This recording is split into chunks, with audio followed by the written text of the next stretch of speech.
शुरू किया।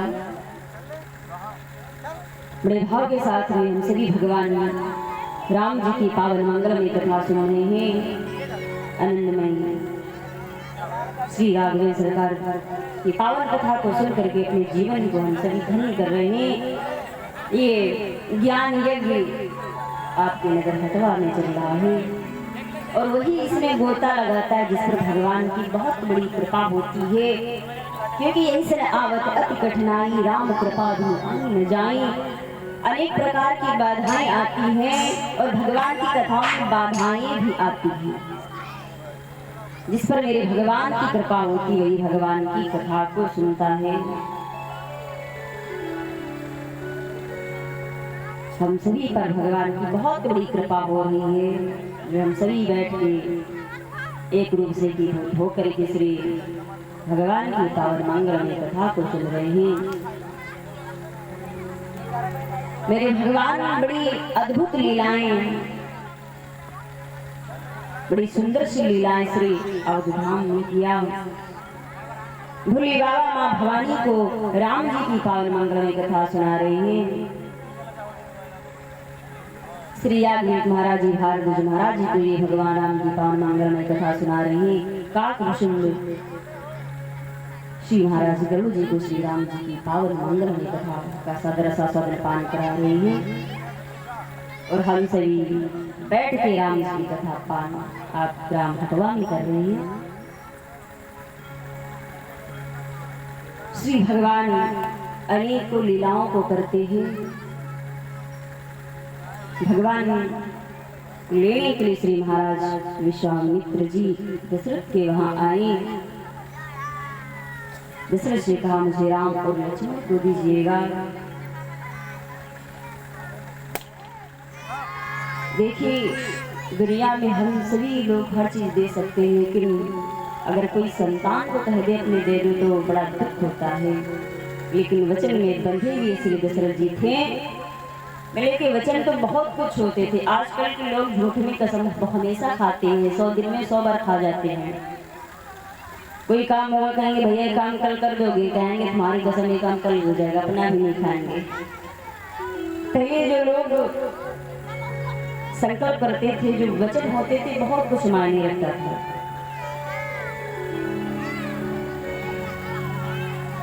वचन को भी निभाने के लिए महाराज हरि जी को जाकर के काशी घाट बिक गए। श्री वशिष्ठ जी ने समझाया दशरथ जी को, दशरथ जी अगर राम लक्ष्मण को नहीं दोगे तो आपकी जो नीति चली आई है तो फिर गड़बड़ हो जाएगा, पलट लग जाएगा। इसलिए आप सूरपुर के राजा हैं, आप कभी वचन से पीछे नहीं हटते और आपने एक संत से वचन दिया, इसमें कृपा करके यही करिएगा तो अच्छा रहेगा। राम और लक्ष्मण को दीजिएगा। पुनः श्री राम और लक्ष्मण को दशरथ जी विश्वामित्र के हाथ में देते हैं। विश्वामित्र महाराज जी राम और लक्ष्मण को पाकर के बहुत आनंदित हो जाते हैं। विश्वामित्र जी लेकर के राघवेंद्र सरकार और लक्ष्मण जी को चले हुए दशरथ जी देख रहे हैं। एक दिन वो था कि मैं संतान के लिए रो रहा था कि मेरे घर में कोई संतान नहीं। आज भगवान ने मुझको संतान भी तो असंतान भी मुझसे दूर जा रही है। महाराज दशरथ की आंखों में बहुत आंसू हैं। राम जी को लिए भी श्री महाराज विश्वामित्र जी जा रहे हैं। उसी समय क्योंकि ताड़का मारिच इत्यादि सभी यज्ञ में बाधाएं डालते थे और कहीं भी यज्ञ हो हर यज्ञ में बाधाएं आज भी निशाचर डालते हैं। क्योंकि निशाचर का कोई वो रूप नहीं होता कि उनके लंबे लंबे सींग हो, लंबे लंबे भुजाएं हो, अद्भुत उनका शरीर, वैसा कुछ बड़ा नहीं। जो जैसा कर्म करता निशाचरी आप कर्म करोगे तो आप निशाचर हो जाओगे। कहीं भी यज्ञ हो, कहीं भी सत्संग होता हो, उसमें विघ्न डालने के लिए निशाचर का तो काम ही आ जाना। जा रहे विश्वामित्र के साथ में श्री महाराज राघवेंद्र सरकार जी से समय ताड़का आ जाती है और जिसमें ताड़का का बड़ा अद्भुत रूप है। विश्वामित्र महाराज जी देख करके ताड़का को तो बड़ा घबरा गए। राम से कहा, राम कृपा करके इसको मारी गई ही, ये राक्षसी है जो हम सभी यज्ञ में विघ्न को डालती है। उसी समय कि चले जाते मुनि दीन देखा, चले जाते मुनि दीन देखा,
उसी समय ताड़का राक्षसी आ गई।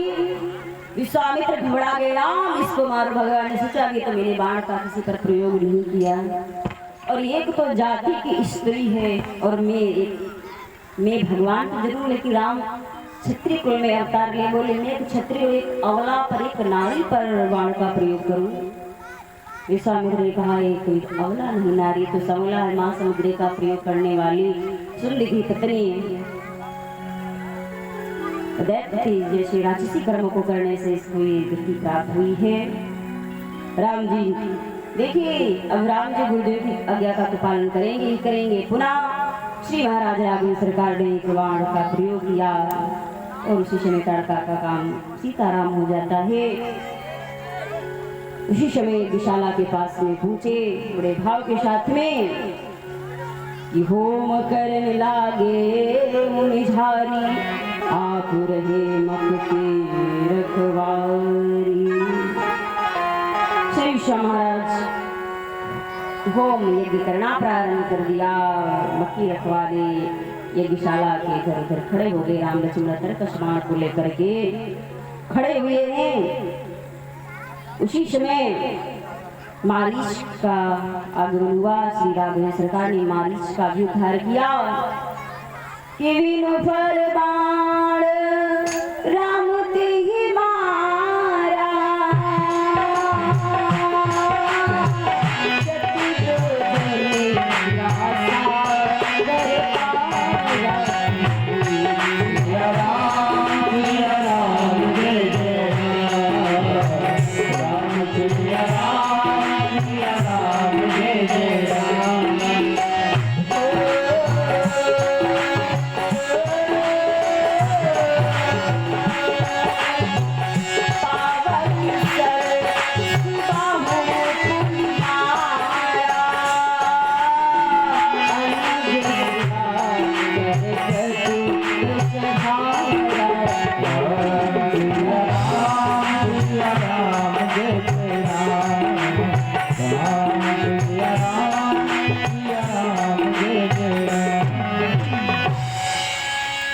उसी समय मारीच आया। भगवान ने विचार किया मारीच के द्वारा सारी लीला करनी होगी, आगे के जो लीलाएं हैं बिना मारीच के रुक जाएंगी। इसलिए भगवान ने बाण तो मारा, देखिए भगवान सिर्फ एक लीला कर रहे हैं।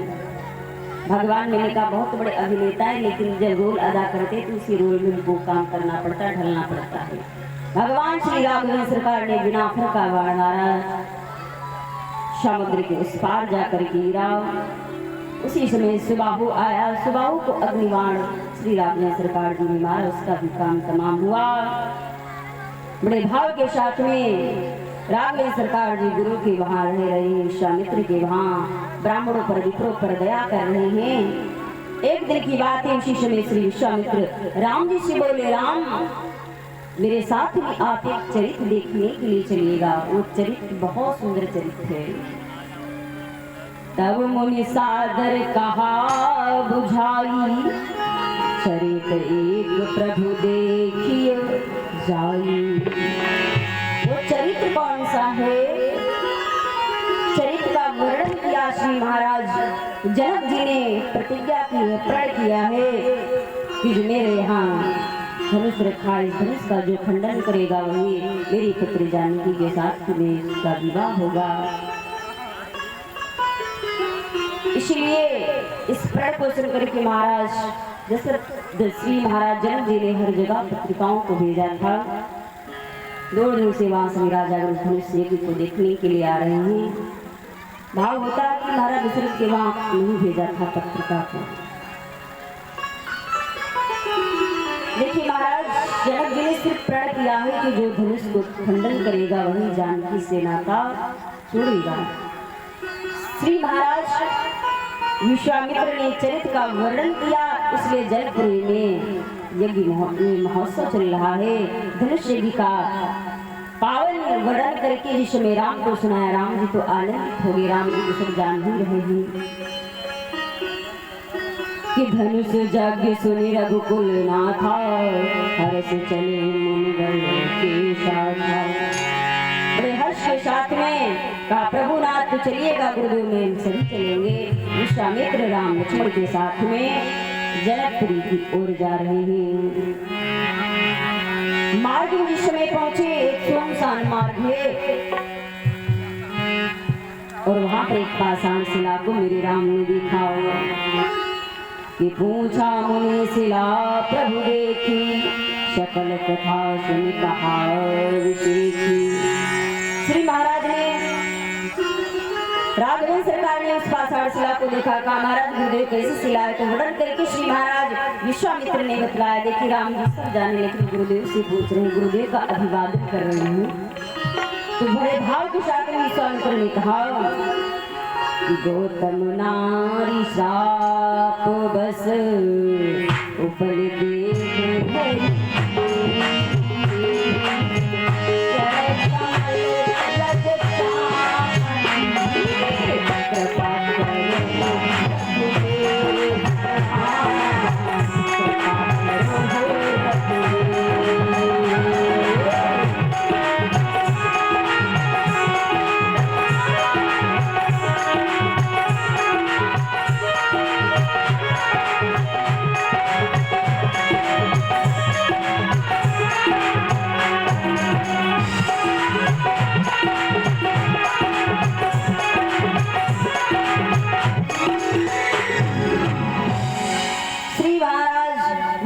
ने कहा है, गौतम की नारी अहिल्या श्राप की बस पति से झूठ बोलने के कारण। पूरी कथा सुनाई। ऐसी कथा तो बड़ी लंबी चौड़ी वर्णन करके सुनाया।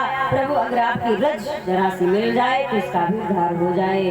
राम को उद्धार करने के इस भक्तों का अवतार लिया है। राम ने जो आगे चढ़ो को बढ़ाया, थोड़ी सी धूल पड़ जाती है, सुंदर नारी बन करके अहिल्या खड़ी हुई। बार बार चढ़ो पर विनय, चढ़ो में सिर झुका करके विनय करके, परसद पद पावन शोक न सामन प्रकट भई तब शहीद। बहुत आनंदित हो जाती हैं श्री मैया अहिल्या जी। स्तुति श्री राम जी की करते हैं। राम जी विश्वामित्र जी के साथ में आगे और बढ़ते हैं,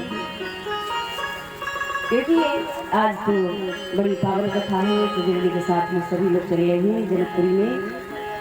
श्री महाराज राघवेंद्र सरकार जी आगे बढ़े, गुरु के साथ में अहिल्या का उद्धार करके आगे जिस समय बढ़ते तो बड़ा सुंदर चरित्र और भी एक सुंदर देखा। आदिशक्ति मैया सुरशन जी बड़ी निर्मल धारा के साथ में बह रही हैं। सुरशन मैया के जल को जिसमें राघवेंद्र सरकार ने देखा, वो कितना सुंदर निर्मल जल इसमें बह रहा है कि गान सुन सब कथा सुनाई भी प्रकार सुरसर नहीं आई। राघवेंद्र सरकार ने गुरुदेव से पूछा, महाराज किस प्रकार से गंगा मैया इस धरातल पर आई? राम जी जानते कि मेरे पूर्वज भी इस गंगा के धरातल पर लाए हैं, भागीरथ के माध्यम से इस धरातल पर आई हुई है आदिशक्ति मैया गंगा जी, शोषर जी। इसलिए राम जी गुरुदेव के साथ में सभी लोग स्नान करते हैं, ब्राह्मणों को दान करते हैं। विप्रों के साथ में श्री महाराज राघवेंद्र सरकार जी विश्वामित्र के साथ में आगे जनकपुरी में प्रवेश करते हैं।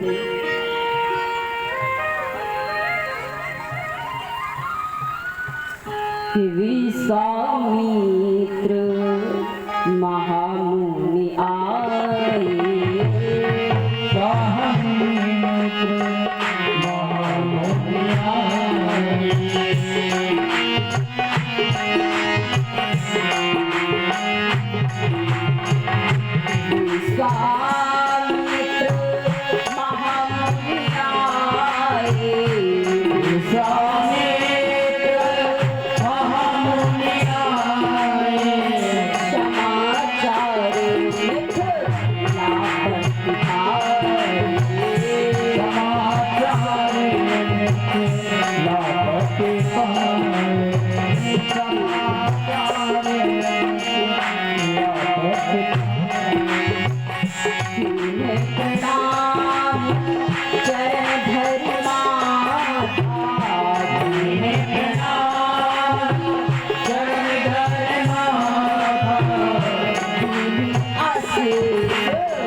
विश्वामित्र जी का जिसमें पदार्पण सुना, जनक महाराज जी ने तो बहुत आनंदित हो गए, आह्लादित हो जाते। विप्रों की टोलियों के साथ में पुरोहित श्री सदानंद के साथ में स्वागत करने के लिए जनक जी विश्वामित्र के पास में आते हैं, सादर दंडवत करते हैं। हो भाग्य महाराज गुरुदेव जी जो आपका इस दास के यहाँ पदार्पण हुआ। मैंने कहा कि जब संतों का आगमन हो जाता है तो शरीर जहाँ चरण पड़ जाते हैं सभी धन्य हो जाते हैं। बार बार आशीर्वाद लेते हैं। और इधर राम जी लक्ष्मण जी तो कुछ फुलवारी पुष्पों को देखने के लिए गए थे। उसी समय भगवान श्री राम जी लक्ष्मण के साथ में आ जाते हैं। तो बड़ा सुंदर स्वरूप है श्री राघवेंद्र सरकार और लक्ष्मण जी का। गुरुदेव के साथ में राम लक्ष्मण जी तो फूल लेने के लिए कुछ गए हुए हैं, बगीचे को देखने के लिए गए हैं। जनक जी गुरुदेव विश्वामित्र को बहुत भाव के साथ मित्रों को पखार के बैठला रहे हैं। महाराज दूसरा प्रश्न कई बार विश्वामित्र नपट बैठा रहते, अवसर आए दो भाई गए रहे देखन फुलवाई। बार बार गुरुदेव को बिठलाते हैं, प्रणाम करते हैं, हालचाल भी पूछ रहे गुरुदेव जी। उसी समय राम जी और लक्ष्मण जी आ जाते हैं। तो उस रूप को जिसमें जनक की दृष्टि राम के ऊपर पड़ी तो देखते रह गए। ये क्योंकि जनक भी कोई साधारण विदेहराज जनक जी ने जिस समय देखा श्याम और गौर वर्ण का स्वरूप देख करके देखते रह गए और आनंदित हो गए, प्रेम मग्न हो गए। ये तो साक्षात कह रहे हैं श्री महाराज विश्वामित्र जी से, महाराज ये क्या मनकुल आभूषण है या राजवंश के राजा हैं या फिर ये ब्रह्म ही रूप धारण करके इस धरातल पर आई है, कौन है? कृपा करके मुझको बतलाइएगा। विश्वामित्र मुस्कुरा करके बोलते हैं, ये जनक जी ये श्री महाराज दशरथ के नंदन राम और लक्ष्मण हैं। यज्ञ रक्षा करने के लिए मैं इन दोनों पुत्रों को लाया हूँ कि रघुकुल मणि दशरथ के जाए मम हित लागी नरेश पठाए। ये श्री महाराज दशरथ के पुत्र हैं, मैं इनको यज्ञ रक्षा करने के लिए आया हूँ, मेरे हित के लिए श्री महाराज दशरथ जी ने ये राम और लक्ष्मण को दिया है। बड़ा आनंदित हो रहे हैं उस रूपसिल के धाम। श्री राघवेंद्र सरकार बड़े सुंदर हैं। जनक जी देख रहे हैं कितना मैं इनको देखूं, मेरा मन कर रहा है कि इनको दामाद ही अपना बना लूं, लेकिन क्या है वो कितना प्यारा इन्हें हरि ने बनाया। बड़ा सुंदर स्वरूप है श्री राम जी का, लेकिन भगवान है जनक जी कितना हरि ने बनाया।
इतने सुंदर रूप को देख रहे श्री महाराज जनक जी के रूप का तो वर्णन नहीं हो रहा, साक्षात ब्रह्म ही भगवान है, उस रूप का कौन वर्णन कर रह सकता है।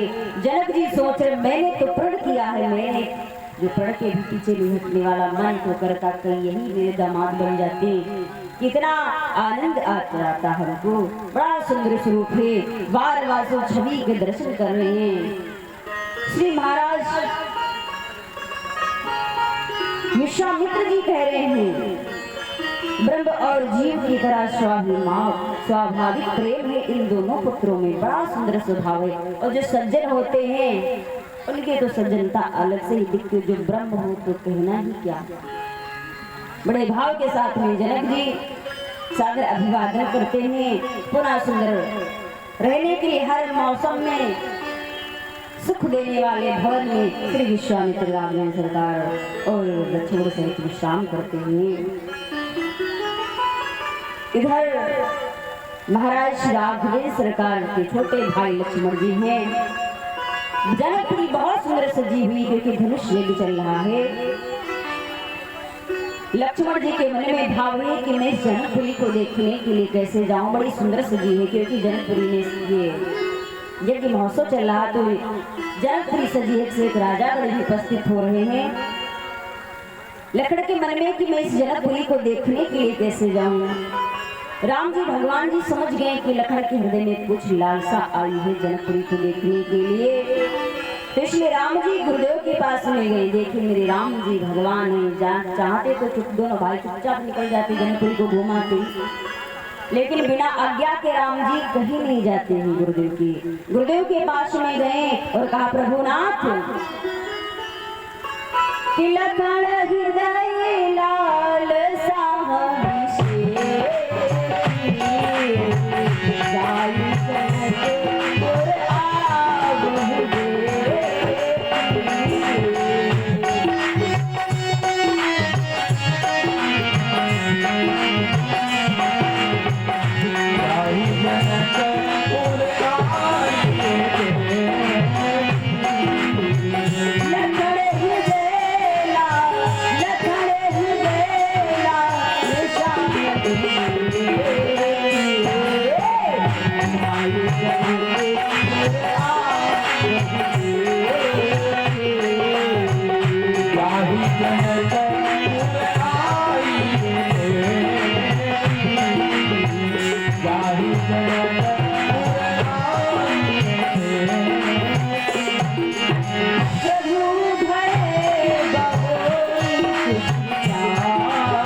लखन के हृदय में कुछ लालसा आई है कि मैं इस जनकपुरी को जाकर के टहल आऊं, घुमाऊं, कुछ देख आऊं।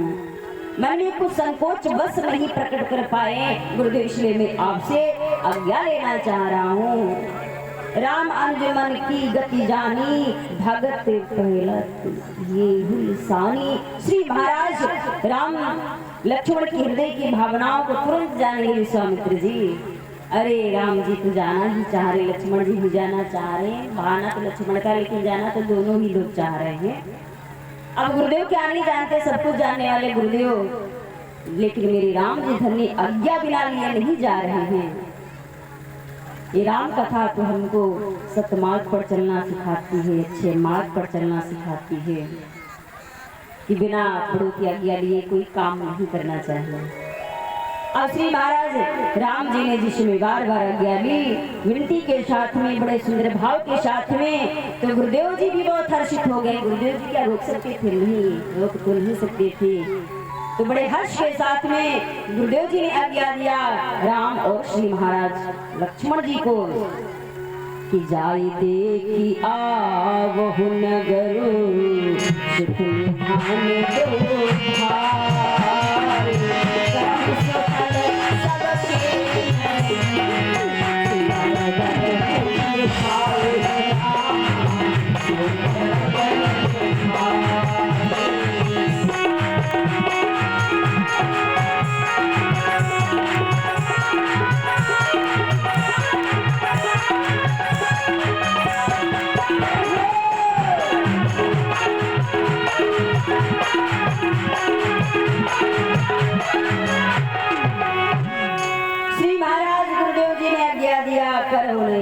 सबके सुफल सुंदर बदन दिखाए, आशीर्वाद दिया जाओ राम लक्ष्मण आप उस नगर को घूम आओ।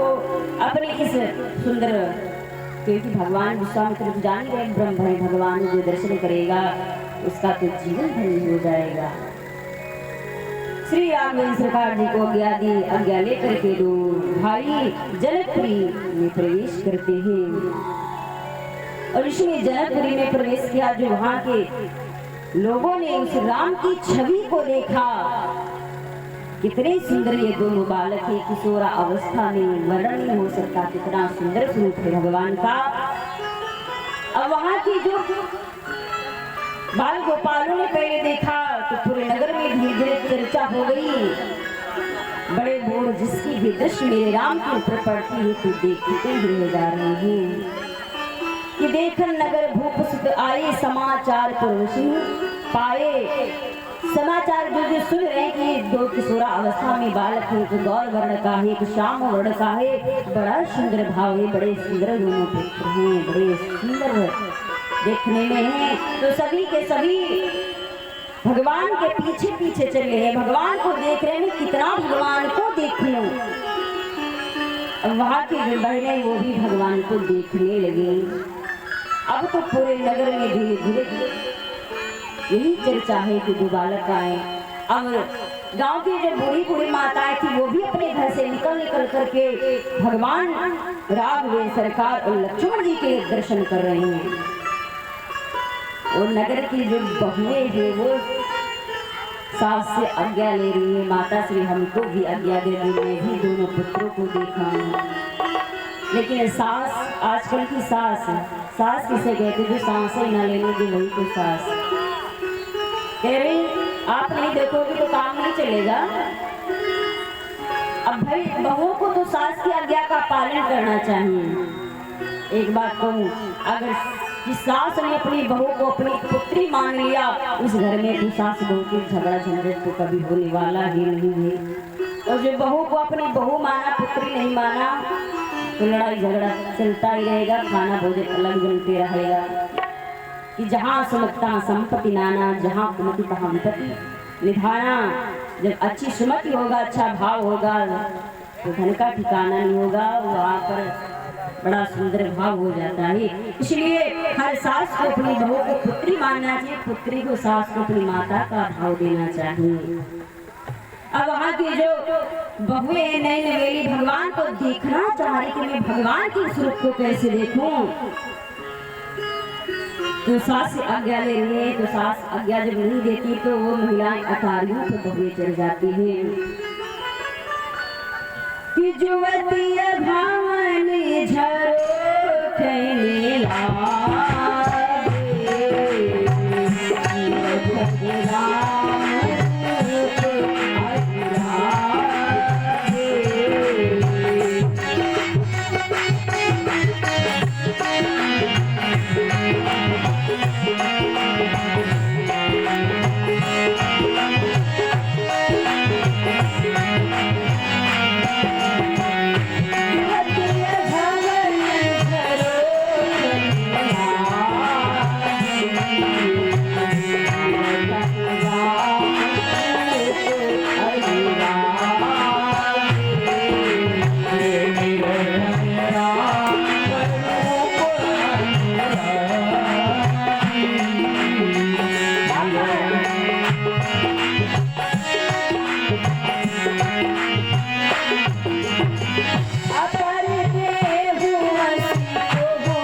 लागे, चढ़ जाती हैं, खिड़कियों को खोल खोल के भगवान श्री हरि के दर्शन कर रहे हैं। अब ये तो ऐसे मुझे लग रहा साक्षात ये ब्रह्म है और भगवान तो हरि हैं। मुझे लगता है साक्षात ब्रह्म है, दूसरा ऐसा कोई और देवता नहीं है कि जिससे मैं इन बालकों की उपमा कर दूं। भगवान की उपमा किसी से नहीं हो सकती है, सिर्फ कमल के सिवा किसी से उपमा आप कर भी नहीं सकते। मैंने कहा भगवान ने सारी चीजें बनाई हैं, तो भगवान कितने सुंदर हैं, कोई नहीं वर्णन कर सकता। अब तो श्री राघवेंद्र सरकार जी के दर्शन करने के लिए देवियां अटारियों पर चढ़ी हैं। अब भगवान तो देख नहीं रहे तो भगवान के दर्शन कैसे हो देवियों को। भगवान अटारियों पे चढ़ी है तो अच्छे से मुख तो दिख नहीं रहा है। अब कोई ने कहा अरे कुछ, क्योंकि किसी ने कहा परिचय जानती थी पहले से, कुछ वहां की महिलाएं राम को जानने वाली थी। तो उन्होंने कहा इनके पिता का नाम लोगे तो ऊपर की ओर जरूर देखेंगे कि मेरे पिता को यहाँ कौन जानता है। तो किसी माता ने कहा इनके पिता का नाम लो तो भगवान राम जी ऊपर देखेंगे तो दर्शन हो जाएंगे, हम सभी का जीवन धन्य हो जाएगा। ये दो दशरथ के रोता बाल मरार के ये दो दशरथ के, किसने कहा दोनों जो पुत्र हैं ये दशरथ के पुत्र हैं। लेकिन राम ने नहीं देखा। लक्ष्मण ने कहा राम हम लोगों के पिता का नाम यहाँ लिया जा रहा कौन जानता है। राम ने कहा चलो छोड़िए कोई ले रहा आगे चलिए। अब राम ने जब फिर भी नेटारी के ऊपर देखा तो विचार करके कि अब कैसे भगवान के मुझे दर्शन हो। अब देखिए राम को देखना चाहते लेकिन लक्ष्मण जी बार देखिए। अब राम जी का दर्शन करने के लिए देवियां सोचती मैंने इनका पिता का भी नाम लिया, भी राम जी ऊपर नहीं देखे मुझे दर्शन कैसे, बड़ी अभिलाषा लगी है। तो किसी ने कहा इनकी माता का नाम लिया जाए तो शायद ये देखे। जब माँ का नाम लेंगे तो ज्यादा लोग कहेंगे तो पिता का नाम तो दुनिया जान जाती है लेकिन माता का नाम तो खास लोग जानते हैं। किसी ने कहा चलो कि माता का नाम लिया जाए तो शायद ही ऊपर की ओर एक बार देख देंगे। अब किसी महिला ने कहा चलो माता का नाम लेती लेकिन ऐसा ना हो कि बालक को गुस्सा आ जाए कि माता का इनके नाम लिया जाए, हमारी माता का यहाँ नाम लिया जा रहा है। तो किसी ने कहा नहीं राम कि अगर दर्शन करना है ऐसा सौभाग्य बार बार नहीं मिलेगा, नाम ले लिया जाए जो होगा उसे देखा जाएगा। तो किसी ने कहा कि कौशल्या सुत सुख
आगे चल रहे कौशल्या के पुत्र हैं और पीछे से जो राम के लोग भ्राता छोटे भाई हैं इनका नाम लक्ष्मण एक श्री सुमित्रा के पुत्र हैं।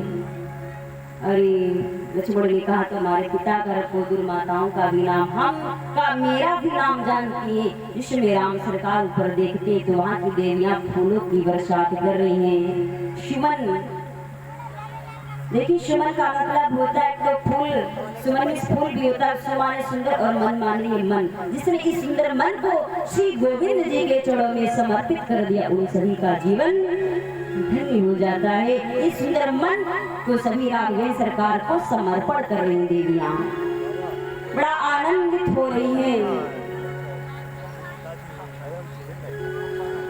सभी कहती बड़े सुंदर हैं और गा गा करके सभी देवियां बोल रही हैं अरे प्यारे लगे बड़े प्यारे लगे। बड़े सुंदर ये दोनों रूप हैं श्याम गौर और देवियां बैठी हैं कि अरे प्यारे लगे बड़े प्यारे लगे रघुवीर मोरे सगुनी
प्रकार से सारी देवियां बड़े भाव के साथ में आनंद हो करके राघवेंद्र सरकार जी के गुणगान को गाती। बड़े सुंदर भगवान ही साक्षात नारायण है, क्योंकि ऐसा दूसरे किसी के मैं उपमा कैसे कर दूं, ऐसा तो कोई दुनिया में मैंने देखा ही नहीं है।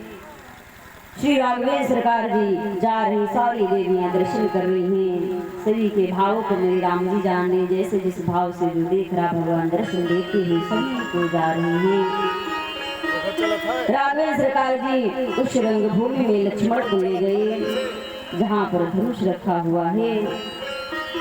उस धनुष यज्ञशाला के पास में ले जाकर के लक्ष्मण को दर्शन कराया, क्योंकि जो यज्ञशाला में धनुष रखा है ये भक्त श्री महाराज दधीच जी की हड्डियों का बना हुआ है। मेरे भगवान को तो उस धनुष का उद्धार करना है, मेरे भक्त की हड्डियों का बना है।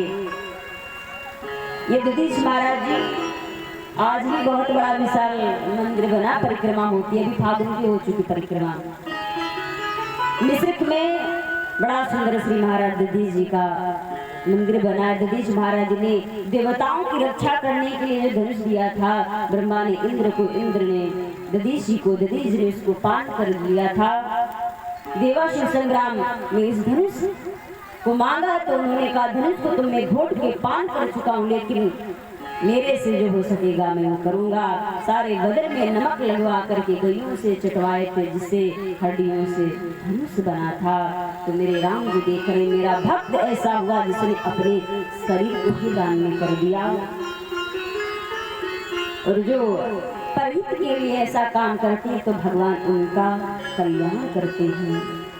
परहित बस जिनके मन मानी ही तिन जग कछ दुर्लभ नाही, इनके लिए कुछ भी दुनिया में दुर्लभ नहीं। जो जिनके मन में परहित बसा होता परमार्थी लोग होते हैं। भगवान उस धनुष के दर्शन करा रहे हैं। मेरे भक्तराज दधीच की हड्डियों का बना हुआ है।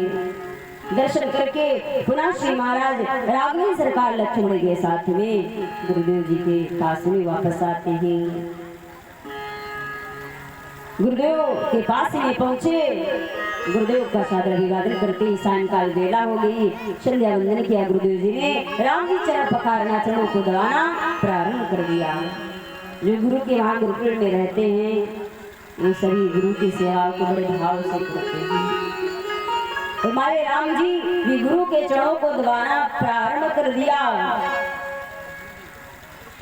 मुनिवर शयन कीन तब जाए, मुनिवर शयन कीन तब जाए,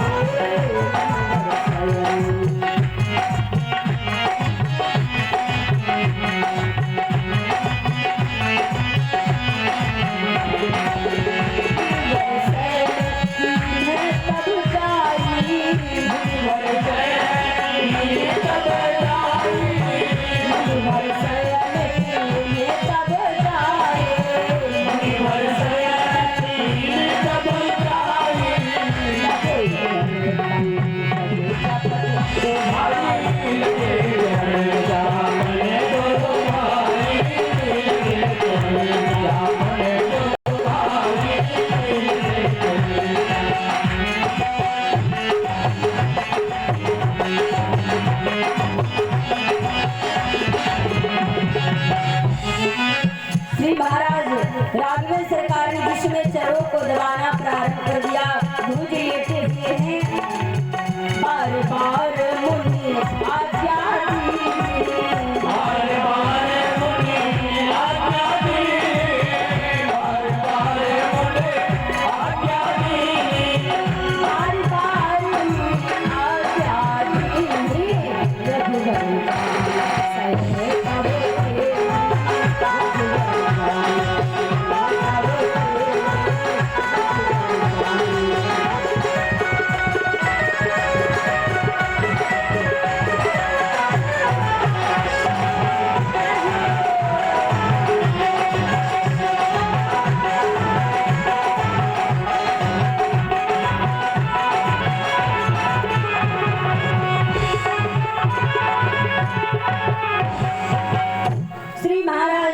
गुरुदेव जी सुबह शयन करने के लिए लेटे हैं, विश्राम करने के लिए लेट जाते हैं, विश्राम करते हैं। राम जी लक्ष्मण जी दोनों भाई मिल करके गुरुदेव के चरणों को दबाना प्रारंभ कर दिया।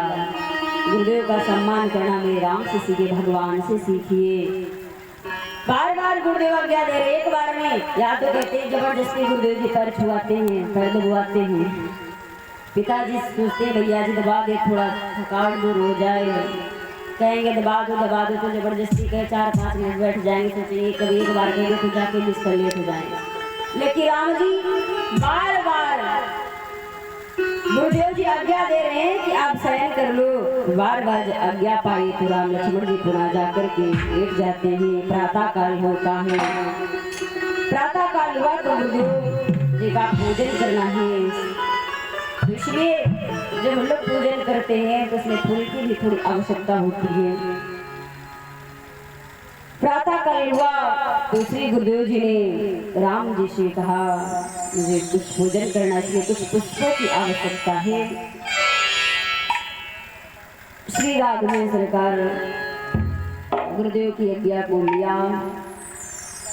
महाराज ठीक गुरुदेव जी ने जा रहा फूल लेने के लिए। राम लक्ष्मण जी पुष्प लेने के लिए कहाँ पहुंचे। बहुत से फूल थे, कहीं पर 2 फूल तोड़ लेते ठाकुर जी की तो फूल चढ़ाना था। लेकिन राम जी को तो जानकी जी के दर्शन करने हैं। अभी तो दर्शन हुए नहीं, त्रेता में पहली मुलाकात पुष्प वाटिका में होगी। कहीं भी राम ले सकते थे, लेकिन राम जी को पता कि प्रातःकाल गौरी का पूजन करने के लिए सखियों के समेत माँ भवानी, माँ जानकी जी आएंगे। इसलिए राम जी कहाँ जा रहे हैं फूल लेने के लिए? पुष्प वाटिका को जा रहे हैं।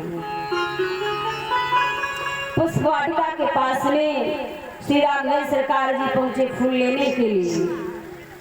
और उस पुष्प वाटिका में तो जनक जी का पहरा लगा है, मंत्री खड़े हैं, जिसमें कोई पुरुष नहीं प्रवेश कर सकता है, सिर्फ लेडीज उस बगीचे में प्रवेश कर सकती हैं।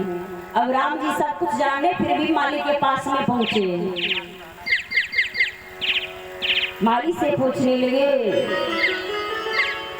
मुझे थोड़ी कुछ पुष्पों की आवश्यकता है, इसलिए मुझे पुष्प लेना है।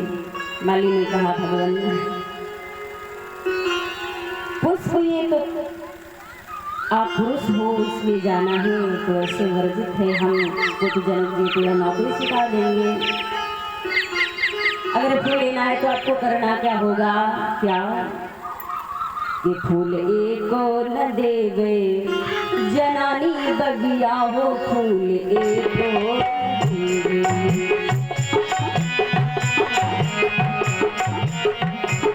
जनानी बगिया फूल एको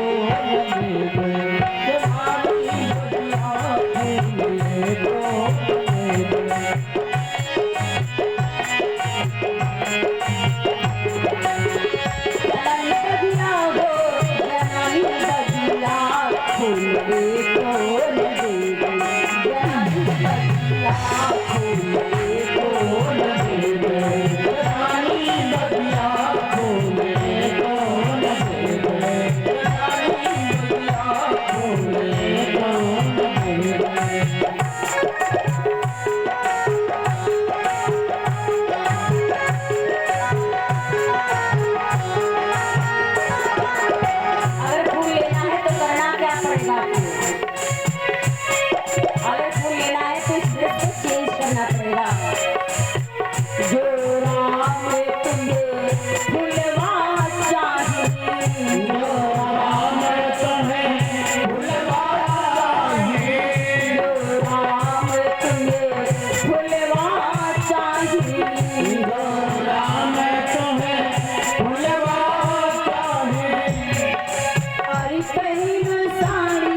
बिना फूल ले हम ना ना फूले हम ना जाइबे, बिना फूल ले हम ना जाइबे और ना कहिनु तारे ना कहिनु तारी ना लगाओ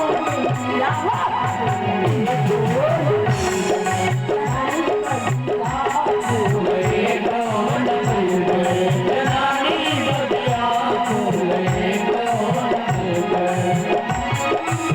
सभी लोग ताली बजाते हुए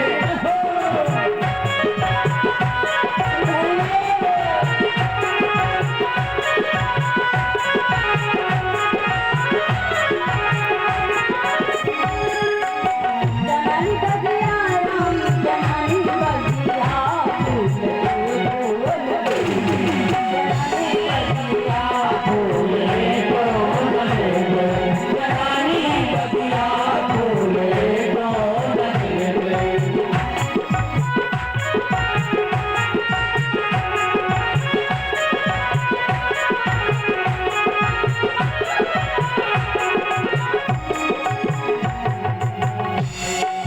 श्री महाराज राघवेंद्र सरकार से माई कहता है प्रभु अगर फूल तोड़ने के लिए कहीं तुम किसमें प्रवेश कर दिया तो नौकरी से राजा हटा देंगे, जो 2 रोटी चलती वो भी नौकरी बंद हो जाएगी, तुम जब फूल लिए चले जाओगे, हमारा तो इसी से गुजारा होता। लेकिन बार बार राम के सुंदर उस भावों को देखा तो माली समझ गया का प्रभु लेना है अब पधारिएगा। आज्ञा दिया है कि 14 चितई पूछ माली गन लगे लेन दिल फूल मुदित मन। राम का मन कैसा है? मुदित। राम बगीचे में जिसमें प्रवेश करते हैं बड़ा सौम्य वातावरण है, फूल जो मुरझाई थी और थोड़ा खिल उठे, कलियां जो बंद थी और भी खुल गई कि राम के मैं हाथों में चला जाऊं तो मेरा भी जीवन धन्य हो जाए। राम जी ने सबसे पहले तोड़ा क्या? तुलसी के दल को तोड़ा। ठाकुर का भोग लगाएंगे तो पहले दल की आवश्यकता है, उसके बिना तो काम अधूरा है। सबसे पहले राम जी ने दल को तोड़ा, तुलसी के पत्तियों को तोड़ा, उसके बाद में फूल को तोड़ते हैं। राम जी जिस गली से निकलते हैं वो फूल झुक जाते हैं कि राम जी तोड़ ले तो मेरा जीवन भी धन्य हो जाए। सभी राम का अभिवादन पेड़ भी पौधे कर रहे हैं और इधर मैया जानकी जी आई हुई है पूजन करने के लिए गौरी जी का अपनी सखियों के साथ में। किते ही अवसर से ताता आए, कहीं अवसर से ताता आए।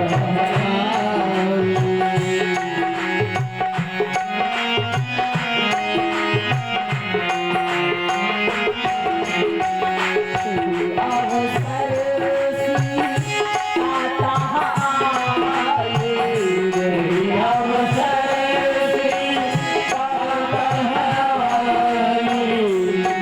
जा फूल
जानकी जी माता की आज्ञा को लेकर के मैया गौरी का पूजन करने के लिए सखियों के साथ में प्रवेश करती हैं।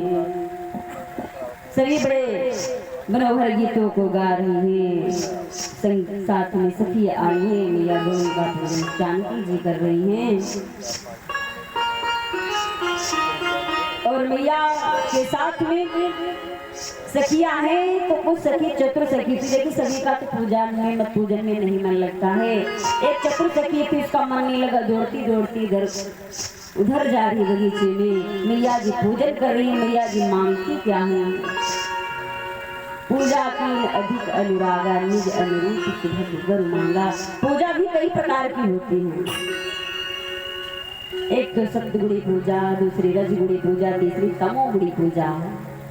सप्तगुणी पूजा वो होती है जिसमें कुछ भगवान से मांगा नहीं जाता।